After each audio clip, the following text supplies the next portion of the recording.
जैसा कि कोविड-19 से पूरा विश्व और हमारा देश भी पीड़ित है। कोविड-19 से हम सबको बच के रहने की ज़रूरत है। उसके लिए हमें अपने घरों में रहना पड़ेगा।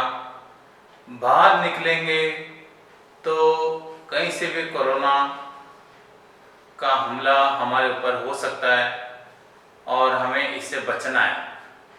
इसके लिए बस अपने को अपने घरों में रहना है। घरों में रह के अपनी पढ़ाई करनी है, अदर एक्टिविटीज़ करनी है।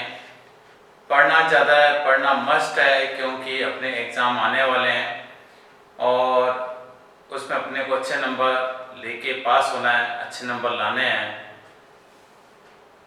मैं आज आपको बताऊंगा कि किस तरीके से पढ़ाई करनी चाहिए। मैं पंकज खंडूजा NEA क्लासेस से जयपुर से आप सबको ये बताना चाहता हूँ कि जिन बच्चों ने NIOS से क्लास 10th का फॉर्म भरा है और अपने सब्जेक्ट में बिजनेस स्टडीज़ जिसका कोड है 215 वो भी लिया है और उसकी पढ़ाई करने के लिए उनको बुक पढ़नी पड़ती है जो NIOS ने उनको प्रोवाइड करवाई है। और उस बुक्स में आपने देखा होगा कि कोर्स काफ़ी लेंदी है। इसको पढ़ने के लिए अपने को थोड़ा सा लगता है कि बोरिंग हो रहा है बहुत ज़्यादा, तो उसको पढ़ने का सबसे बढ़िया तरीका है पहले आप लेसन को एक बार खाली एक बार लेसन को रीड करना है। उसको लर्न नहीं करना है, खाली रीड करना है। उसके बाद उसके पॉइंट्स बना लो। हर चैप्टर में जो भी टॉपिक हैं उन टॉपिक को नोट डाउन कर लो और उन टॉपिक को पहले लर्न करो। अगर वो टॉपिक अपने को लर्न हो जाएंगे और उसके बाद अपन दोबारा चैप्टर को रीड करेंगे तो अपने को वो चैप्टर समझ में आने लगेगा और फिर याद भी आसानी से हो जाएगा। तो इसी सिलसिले में मैं आपको क्लास 10th के बच्चों को BST जिसका कोड 215 है उसके बारे में कुछ चैप्टर पढ़ाना चाहता हूँ, बताना चाहता हूँ, जिसके शॉर्ट नोट्स हैं। पूरी स्टडी तो आप अपनी बुक से करेंगे, लेकिन इन नोट से आपको काफ़ी हेल्प मिल सकती है। ठीक है, जैसे nature and scope of business, ये अपना पहला चैप्टर है BST का क्लास 10th के लिए, बिजनेस स्टडीज़ का ये चैप्टर है, जिसमें सबसे पहले आता है ह्यूमन एक्टिविटीज़। तो आपको क्या करना है, जैसे पूरा चैप्टर है इसमें ह्यूमन एक्टिविटीज़, उसके अंदर कौन कौन से पॉइंट्स हैं, economic activities, non economic activities, फिर आता है टाइप्स ऑफ इकोनॉमिक एक्टिविटीज़ जिसमें 3 हैं, बिजनेस, प्रोफेशन, एम्प्लॉयमेंट। इन तीनों को डिफाइन करते हुए फिर इन तीनों के बीच में डिफरेंसेस अपने को देखने हैं। फिर मीनिंग ऑफ बिजनेस, बिजनेस का मीनिंग क्या होता है, उसके कैरेक्टरिस्टिक्स क्या होते हैं, ऑब्जेक्टिव क्या होता है। इस तरीके से आप पूरे लेसन को अगर पॉइंट्स में बना के याद करेंगे तो पॉइंट्स आपको याद होने के बाद लेसन समझने में बहुत आसानी हो जाएगी। तो सबसे पहले है human activities. Activities which human being undertake are known as human activities। जैसा कि हमें पता है कि हम काफ़ी सारी एक्टिविटीज़ करते रहते हैं, सुबह से लेके दोपहर से लेके शाम से लेके रात से लेके सारा दिन कोई ना कुछ काम करते रहते हैं। खाना खाना, पढ़ना, खेलना, ये सारी हमारी एक्टिविटीज़ होती हैं। इसमें से कुछ एक्टिविटीज़ तो हम करते हैं खाली पैसा कमाने के लिए और कुछ एक्टिविटीज़ ऐसी होती हैं जो पैसा कमाने के लिए नहीं करते, खाली अपने सेटिस्फैक्शन के लिए करते हैं, सोशल बीइंग के नाते से अपन करते हैं। तो कुछ एक्टिविटीज़ जो हम पैसा कमाने के लिए करते हैं वो होती हैं इकोनॉमिक एक्टिविटीज़, और जो पैसा कमाने के लिए नहीं करते हैं वो होती हैं नॉन इकोनॉमिक एक्टिविटीज़। ठीक है, इकोनॉमिक एक्टिविटीज़ में अपना मोटिव होता है अर्न करना, अपनी वेल्थ एसेट्स को बढ़ाना, क्रिएट करना, एक्सपेक्ट एक्सपेक्टेशंस ऑफ प्रॉफिट, ये हमारा मेन एम होता है कि हम इकोनॉमिक एक्टिविटीज इसलिए करते हैं। Non economic social and psychological activities satisfaction के लिए डोंट एक्सपेक्टेशंस ऑफ प्रॉफिट। जैसे सपोज करा कि कोई टेलर है और वो कपड़े सी रहा है और कपड़े सी के उसको कमाई मिल रही है, तो वो हो जाएगी इकोनॉमिक एक्टिविटीज। लेकिन वही टेलर अपने घर पे कुछ कपड़े सिल रहा है और जो घर वालों के लिए सिल रहा है, तो वो आ जाएगा नॉन इकोनॉमिक एक्टिविटीज में। कोई टीचर है, वो किसी स्कूल में, कॉलेज में, कोचिंग में पढ़ा रहा है और उसको बदले में सैलरी मिल रही है, तो वो हो गई इकोनॉमिक्स एक्टिविटीज। लेकिन वही टीचर जब अपने घर पे अपने बच्चों को पढ़ा रहा होता है, तो ये होती है नॉन इकोनॉमिक एक्टिविटीज। ये देखिए इस तरीके से ये होगा।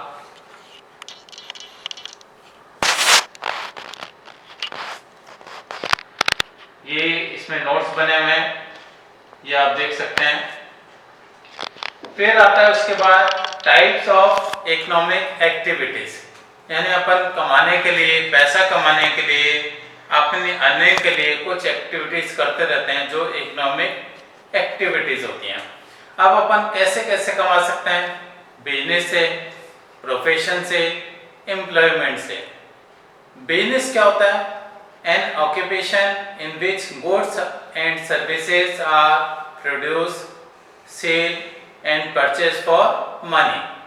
यानी ऐसा कुछ भी काम जो अपन मनी के लिए करते हैं, गुड्स और सर्विसेज को प्रोड्यूस करते हैं, सेल करते हैं या परचेज करते हैं या एक्सचेंज करते हैं, वो सारा होता है बिजनेस में। इसके बाद आता है सेकंड नंबर पे प्रोफेशन। प्रोफेशन में अपन कुछ सेल नहीं करते हैं, अपनी सर्विसेज देते हैं। इसके लिए अपने को स्पेशल स्किल की जरूरत होती है, कुछ डिग्री की जरूरत होती है। इसको अपन फॉलो करते हैं कोड ऑफ कंडक्ट से, जो लॉ के द्वारा होते हैं, जैसे डॉक्टर, इंजीनियर, सीए, टीचर, इनके पास डिग्री होती है, स्पेशल स्किल होता है और उसके थ्रू ये प्रोफेशन में एंटर होते हैं और बदले में इनको क्या मिलता है?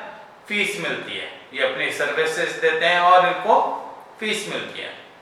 तीसरा आता है एम्प्लॉयमेंट, यानी नौकरी करना। An occupation in which a person works regularly for another and gets wages salary।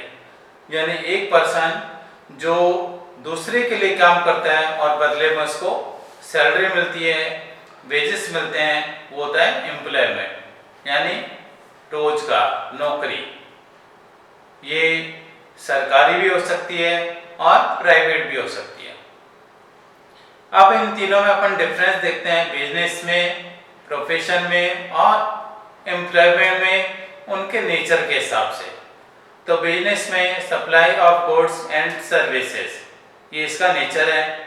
Profession में नेचर होता है स्पेशलाइज्ड सर्विसेज और एम्प्लॉयमेंट में nature works for other. Return क्या मिलता है? बिजनेस में रिटर्न मिलता है मनी, प्रोफेशन में फीस और एम्प्लॉयमेंट में सैलरी। क्वालिफिकेशन, बिजनेस में नो मिनिमम क्वालिफिकेशन, यानी क्वालिफिकेशन हो भी सकती है, नहीं भी हो सकती। वो डिपेंड करता है कि अगला आदमी क्या काम करना चाहता है और किस तरीके से उसको काम कर सकता है। उसके लिए जरूरी नहीं कि वो पढ़ा लिखा हो, अनपढ़ भी काम कर सकता है, बिजनेस कर सकता है और पढ़ा लिखा भी बिजनेस कर सकता है। लेकिन प्रोफेशन में क्वालिफिकेशन नेसेसरी होती है, उसमें पढ़ना मस्ट होता है, डिग्री लेनी मस्ट होती है। डिग्री मिलेगी तभी वो प्रोफेशन में सीए, डॉक्टर या एडवोकेट या और भी कुछ उस हिसाब से माना जाएगा। एम्प्लॉयमेंट में क्वालिफिकेशन डिपेंड करती है एम्प्लॉयर के हिसाब से।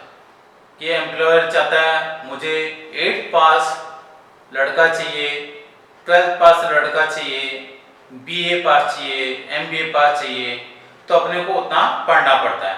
सपोज करा कोई आदमी किसी चाय की दुकान पे नौकरी करता है, तो वो अनपढ़ भी है, तभी एम्प्लॉयर उसको रख लेगा क्योंकि उसको चाय बेचनी है। और किसी ऐसी जगह पे अच्छी कंपनी है, वहाँ एम्प्लॉय कैसे रखे जाते हैं, BA MBA पास एम्प्लॉय रखे जाते हैं। कैपिटल बिजनेस के लिए रिक्वायर्ड होती है, कुछ कैपिटल लगानी पड़ती है, हालांकि कम कैपिटल से भी बिजनेस स्टार्ट किया जा सकता है। प्रोफेशन में कैपिटल बहुत ही कम लिमिटेड कैपिटल की जरूरत होती है और एम्प्लॉयमेंट में कोई कैपिटल की जरूरत नहीं होती। उसके लिए अपने को काम करना आना चाहिए और अपन दूसरा आदमी के लिए काम करते हैं। रिस्क, बिजनेस में रिस्क लेना पड़ता है क्योंकि रिस्क लेंगे तभी कुछ प्रॉफिट होगा, गेन होगा, तो इसलिए के लिए बिजनेस में रिस्क लेना जरूरी है। प्रोफेशन में रिस्क बहुत कम होता है, लेकिन ड्यूटी के हिसाब से अलग अलग रिस्क होता है। जैसे एडवोकेट का, CA का रिस्क अलग अलग है, कम है। एम्प्लॉयमेंट में कोई रिस्क नहीं है, खाली हल्का से ये मान के चलते हैं कि उसको कभी भी सर्विस से निकाला जा सकता है। देखिए इस तरीके से आपको पॉइंट्स बनाने हैं इसके।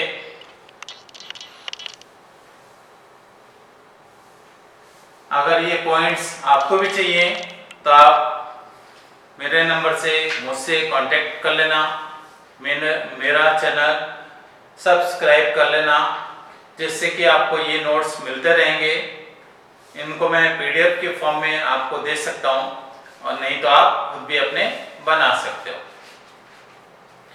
इसके बाद अपन फुल फ्लैश बिजनेस को देखते हैं कि बिजनेस होता क्या है। बिजनेस में an occupation in which goods and services are produced, sale, purchase and transfer for money and profit। यानी एक ऐसा व्यवसाय, एक ऐसा काम जो अपन अपनी सर्विसेज देके, अपना माल खरीद के, बेच के, बना के, एक्सचेंज करके, ट्रांसफर करके अपन पैसा कमा सकते हैं, प्रॉफिट कमा सकते हैं। तो अपन देखते हैं कैरेक्टरिस्टिक्स ऑफ बिजनेस। आपको इसमें काफ़ी सारे पॉइंट दे रखे हैं, करीब 7-8 पॉइंट्स हैं, लेकिन अगर इसमें से आप 5 भी याद कर लेते हो तो इसकी डेफिनेशन भी बन जाएगी और पॉइंट्स भी आपको याद रहेंगे, तो उसके अंदर अच्छे से आप लिख सकते हो। First point is deals in goods and services, यानी बिजनेस में deals in goods and services, ये बहुत जरूरी है कि गुड्स एंड सर्विसेज में बिजनेस में डील करें। गुड्स एंड सर्विसेज को सेल करें, एक्सचेंज करें, परचेस करें। तीसरा है regular exchange of goods and services, exchange भी करता रहे, लेकिन वो होना चाहिए रेगुलर बेस पे। ये माना कि कभी किसी आदमी ने कोई आइटम बेच दिया या खरीद लिया, तो इतना करने से वो बिजनेस में नहीं माना जाएगा, ये उसका बिजनेस नहीं होगा। अगर वो किसी भी आइटम को रेगुलर सेल करता रहे, परचेस करता रहे, तो वो हो जाएगा उसका बिजनेस। इसके लिए फोर्थ पॉइंट है रिक्वायर्स इन्वेस्टमेंट, उसको कुछ इन्वेस्टमेंट भी करना पड़ सकता है। Fifth point AIIMS earning profit. 6 involve risk. 7 uncertainty of income. Uncertainty of income मतलब इनकम हो भी नहीं भी, कभी कभी अपन सोचते हैं कि प्रॉफिट हो जाए, लेकिन बिजनेसमैन को लॉस भी उठाना पड़ सकता है। आप इसके इस तरीके से पॉइंट्स बना सकते हैं।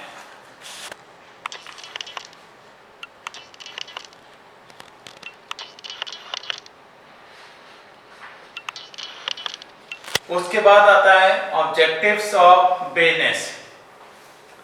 इसके लिए फर्स्ट है इकोनॉमिक ऑब्जेक्टिव, यानी बिजनेस का फर्स्ट एम ही यही है कि अपने को प्रॉफिट कमाना है, प्रॉफिट अर्निंग।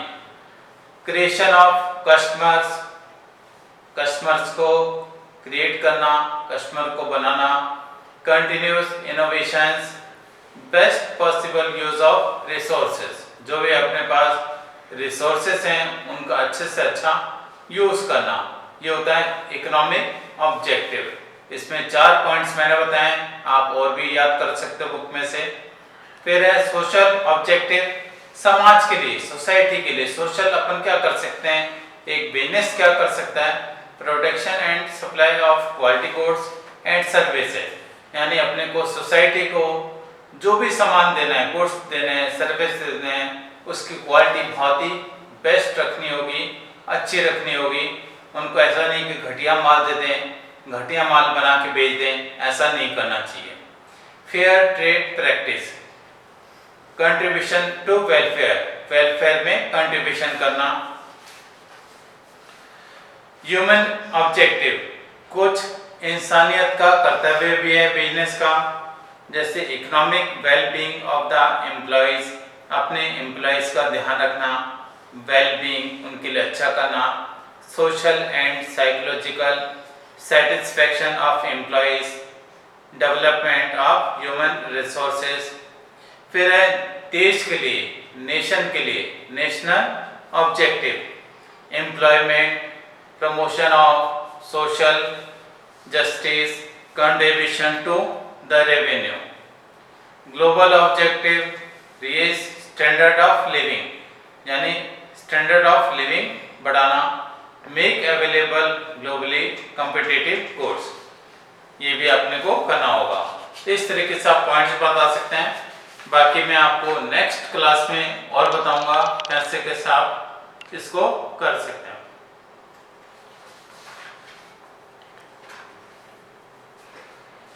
तो बच्चों, आपको अगर ये टॉपिक पसंद आए हो तो आप इस हिसाब से स्टडी करो, आपको अच्छा लगेगा कि आप बहुत बढ़िया तरीके से आपको लर्न हो रहा है। पहले आपको पॉइंट्स बनाना है और आप मेरा नंबर नोट कर लीजिए 98291666